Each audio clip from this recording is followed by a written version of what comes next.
ಹೈದರಾಲಿ ಟಿಪ್ಪು ಸುಲ್ತಾನ್ಗೂ ಚನ್ನಪಟ್ಟಣಕ್ಕೂ ಇರುವಂತ ಸಂಬಂಧ.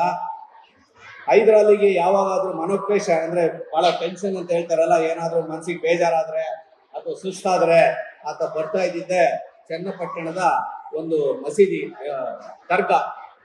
ಆ ದರ್ಗಾದ ಹೆಸರನ್ನ ನಾನು ಮರ್ತಿದ್ದೀನಿ, ಚನ್ನಪಟ್ಟಣ ಅಖಿಲ್ ಶಾ ದರ್ಗಾ ಅಂತ ಹೇಳಿ.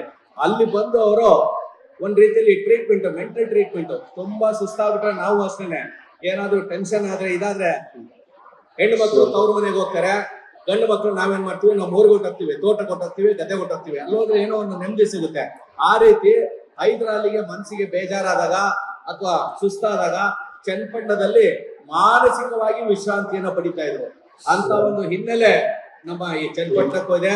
ಸರ್ವ ಧರ್ಮಗಳ ಸಮನ್ವಯತೆ ಇರುವಂತ ಚನ್ನಪಟ್ಟಣ, ಮತ್ತೆ ಕನ್ನಡಕ್ಕೆ ಶಾಸ್ತ್ರೀಯ ಭಾಷೆಯ ಸ್ಥಾನಮಾನವನ್ನ ಕೊಡಿಸಿದಂತವ್ರು ಬೇರೆ ಇನ್ಯಾರು ಅಲ್ಲ, ಇದೇ ನಮ್ಮ ಚನ್ನಪಟ್ಟಣದ ಪದ್ಮಶ್ರೀ ಜೆ ಜವರೇಗೌಡರು.